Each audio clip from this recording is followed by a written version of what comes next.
How you doing today, Mitchell? Not good. Not good. Definitely not good. Why aren't you good today? Because I just took my practice test and I did not get the. Oh shit! I'm yelling. Um, because I took my practice test and I am not. I did not get the grade that I wanted, and like I am really low. So, It happens, um, you know. yeah. So that means that I'm gonna put 2 more months. I'm gonna take another practice test. I'm gonna put 2 more months, and then take a few more, and then I'll take the MCAT. But I was not expecting that low of a grade, man. I was And not. At least I didn't get a 470 or under. I Um, think 472 is the lowest you can go. So oh, I didn't know that.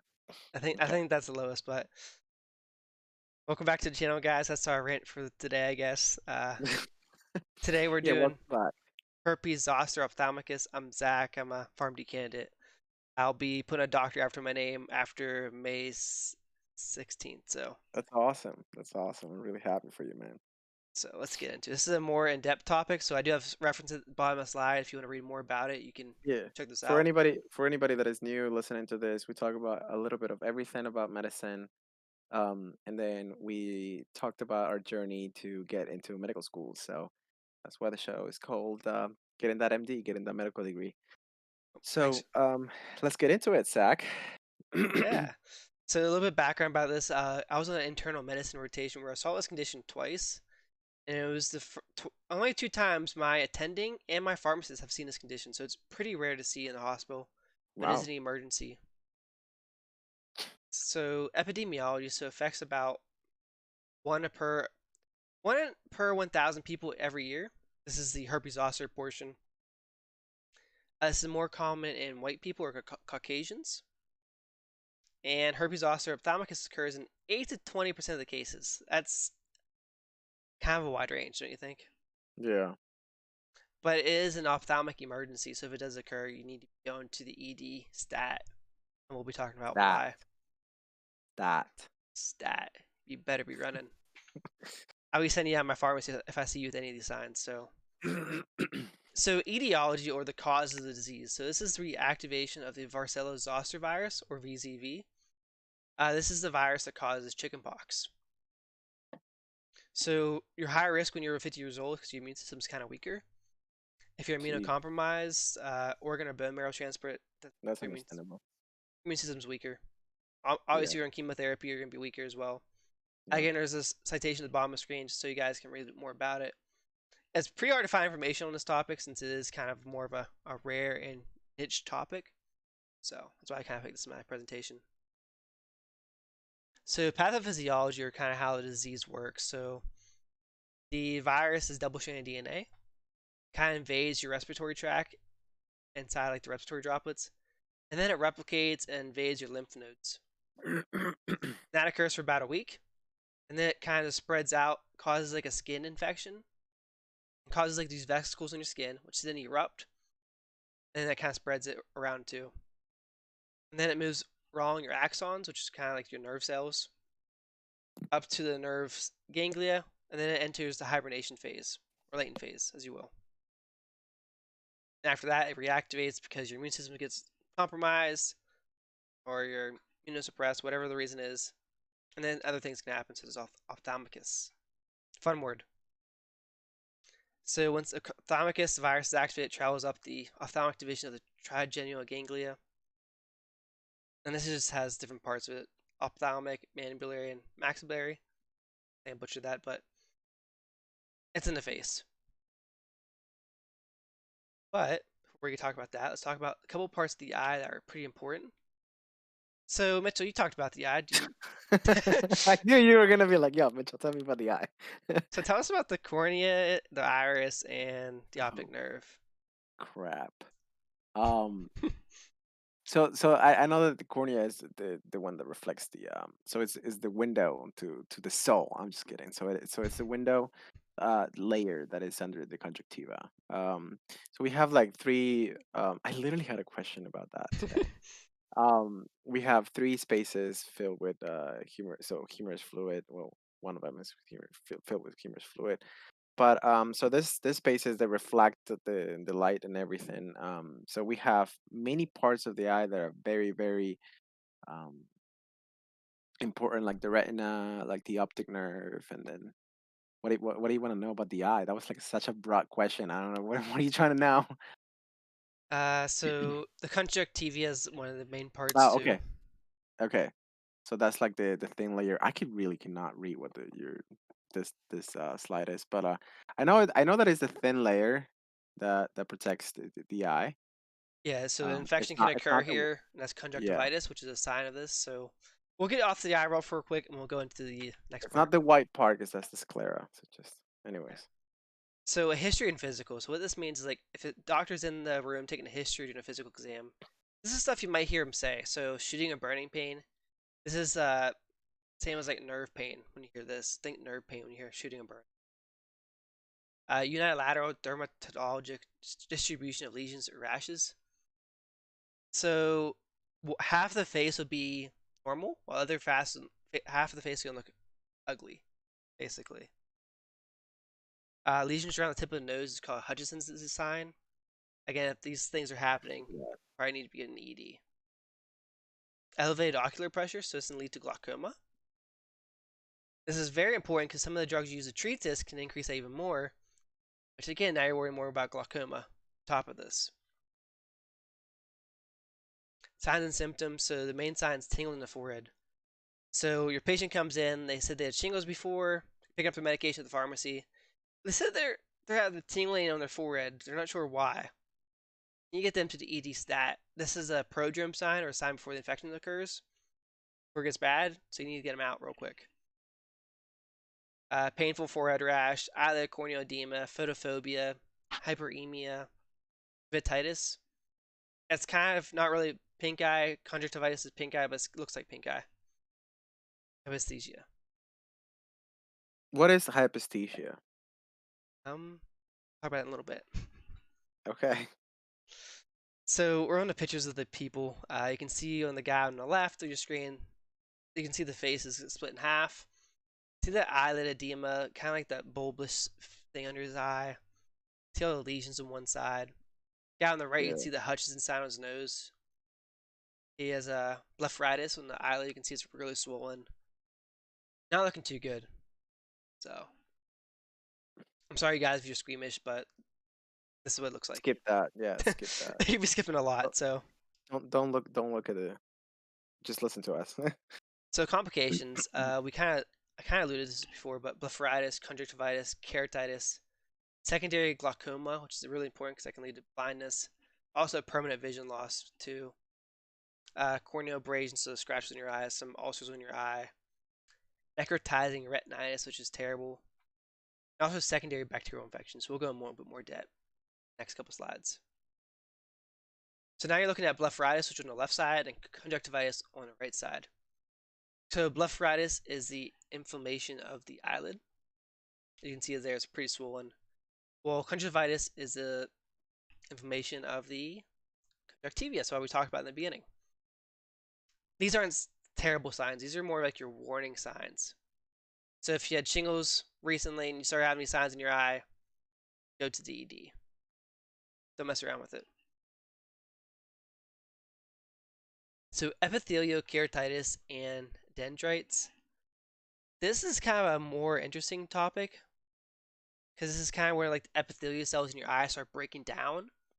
And so you know when you go to the eye doctor, right, Mitchell? And they do that Yeah. little machine, put your head against, and Hmm. they start looking with one eye. Yeah. That's called like a eye slit exam, and that's how they see these things. So you can't really see these things without that exam. But basically, like the epithelial cells are breaking down the eye, and that can lead to infections. And on the one on the right, you have like dendrites, which kind of show up in the eye, which is kind of cool, but it's kind of weird. And then the next slide is stromal keratitis. It's just worsening of keratitis, and you can see like the eyes getting like glossy seen. It's not good. Not looking good at all. This usually happens about the second week of the infection. So the other ones are happening maybe about a couple of days after you get your skin infection, Now, rashes. can a person be able to can still be able to see with this glossy? You can see, but of like the you need to iris? get that fixed fast. Like, are you gonna keep progressing worse and worse and worse? So they can eventually lose their eyesight forever Yeah, if that's why it's an it's ophthalmic close. emergency. Okay. Then if you have uveitis, which looks like conjunctivitis, really, looks like your retina. So you need to use the eye slit exam again to see what's going on. Then my favorite part of this is the acute retinal necrosis, which sounds terrible. So as you see on the slide, you see like the white spots. It's kind of like the retina getting eaten away from the inside. It kind of works from the outside and actually works its way in usually. That can lead to. So what do you think that can lead to, Mitchell? So your retina supposed to send information to your brain through the optic nerve stops working, so you stop seeing. What's in the retina that's important? The rods and the cones. I don't, Yeah. okay. So the rods and the cones are pretty So much getting color destroyed. and so the color and the black and white and then your light. Wow. Yeah. Light That's perception. bad. Yeah, you're bad. You're done. When this happens, patients cannot. They don't know if they're in light or dark anymore. They're not blind. They just can't figure out if they're light or dark. They're like no light perception. So did they just see dark then? Is that I like don't the know. absence of is that just the absence of light? Wouldn't they just see dark? I think it varies in patient to patient case how bad this gets, but like Because if if it's destroying the rods and the cones, then oh yeah, you that's see it weird though. progressively goes in though, so like part of it might be still working, but it's like they can't really Okay. understand if they're in light or not. So you live on a haze world of black and white, That's what it seems like. or maybe gray. I don't know. That's interesting. It's really like dangerous though, because this is again you're destroying your retina, so they can't come back. 'Cause it's just literally destroying a tissue of your retina. Hmm. So Damn. it's not good. So that's why I say it's an ophthalmic emergency. So diagnosis, this is basically based on signs and symptoms. So like that unilateral face thing. So the rash, eyelid edema, vesicular lesions. These are like little lesions like you saw on one guy's face, like little looks like kind of scabs in their face. Do you know what a bullous lesion is? It's inflamed lesion. I have no idea. You know like a boil. You know what a boil looks like? Yeah. It's kind of like a big boil in your face. You saw that one All dude's right. So like, okay. yeah, that one dude's like eye looked like kind of was like really swollen. It looks like there was actually like one of those bullous lesions under his eye. It looks like you just want to pop it, you know? Okay. Kind of like when you burn yourself on like something hot and then like it But boils up a bigger. little. Jeez. But bigger. Bigger. Like they're Insane. huge. They're like huge and annoying looking. Like you just want to go pop. But yeah, that's what they look like. The atrophic hypopigmented scars when someone has shingles and before, and these like are scars from like where the lesions were. They just like scarred over. So it's kind of like a sign. It's like, hey, this person had shingles before. Watch out. Kind of. Jeez. The virus is still in their system and it can be reactivated at any time. So treatment. This is where pharmacy comes in. My favorite topic. So cold compresses and Shingrix are your non-pharm measures. So we'll go and talk about Shingrix real quick. So Shingrix is where pharmacists really stand out. Where the vaccinators. So 2 doses. It's a 2-dose series, which is separated by 2 to 6 months. People who are 50 years old, or they had shingles before, or received Zostavax before. Not sure if they had chickenpox. They received this vaccine. If you have like anaphylaxis for your first dose, obviously we're not going to give you a second dose. So that throws you out. If you're negative for immunity for chickenpox, probably don't get this dose. You get chickenpox vaccine instead. Currently have shingles, you won't get it. Or if you're pregnant or breastfeeding, you won't do it. This is from the CDC website, which usually it tells you a bit more about the vaccine I'm going to. Check that out there. Pharmacy therapy. So you have a couple treatments: acyclovir, famciclovir, and valacyclovir. Topical corticosteroids, prednisolone, and erythromycin ointment as well. So acyclovir, you heard of this one, right? I don't think so. So it's kind of common. I mean, the person we were treating in the hospital was on it for a little bit, then switched to valacyclovir. Um, it's used 5 times a day, so it's very Jeez. inconvenient to take. So can you imagine taking a medicine 5 times a day? Remember to take it on time every time. Sounds rough. Cidavix or Sovirax. Those are the common brands. Okay, then yeah. Cool. But this works by against. Have you heard of kinases before? Yes, I So think. Yes, yes. a little biochemistry review for you. Kinase is phosphorylate. So acyclovir is converted into a phosphatate, and eventually turns into a triphosphate by other enzymes that kind of like kinases that add phosphates to it. This inhibits the DNA synthesis by competing with deoxyguanosine triphosphate, which is needed for DNA polymerase and being incorporated into viral DNA. All the drugs work this way, so I'm not going to go into detail on the other drugs. Just remember, acyclovir go into a triphosphate, and that's inhibiting the DNA synthesis. Acute kidney damage can cause neurotoxicity, so confusion, like that. Any like brain sign you can think of, CNS sign. Thrombocytopenia, increased bilirubin, increased serum creatinine. So it's really hurting your kidneys.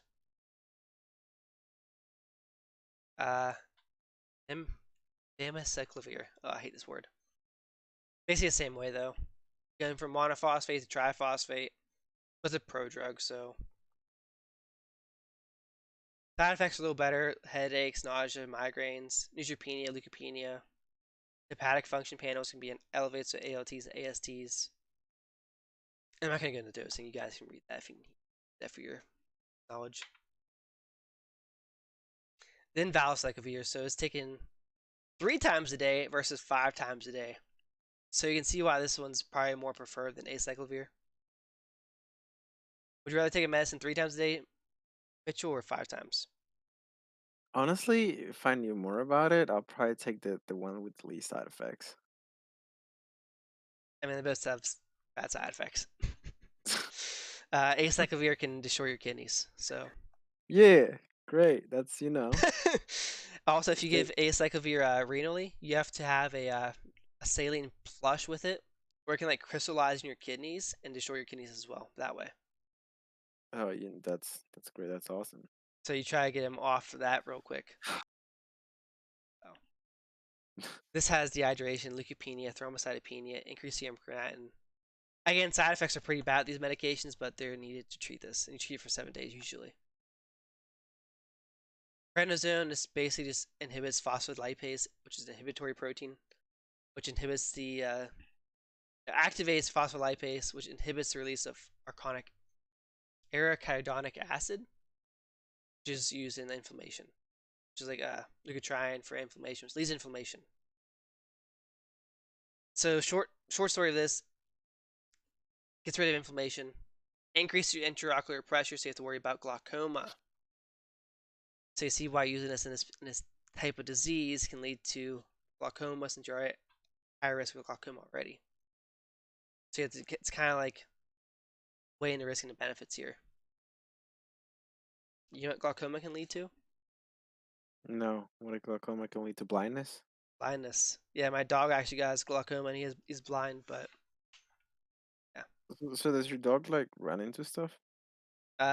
He's actually in Florida now, but no, he just sits on the couch all day. He screams when he wants attention. So, erythromycin. This is just an antibiotic. It inhibits the 50 SW of the bacterial ribosome. Prolonged acute T can cause a life-threatening arrhythmia, cause torsades de pointes. Um, you just call it torsades. Really bad. If you're taking a test and you need to know side effects, this is the main one to know about erythromycin. It's mostly renally eliminated, and you should apply it 6 times a day, up to 6 times a day under the eye. So treatment, just finishing this up real quick. Corticosteroids for keratitis and uveitis. Cool compresses for skin, blepharitis, conjunctivitis. Antibiotics for the bacterial infections, epithelial keratitis. And you treat this for 7 to 10 days. So that's it. If you have any questions, just leave them below. This is a longer video. I'm sorry, guys. It's a more complex topic. See you next time. Peace.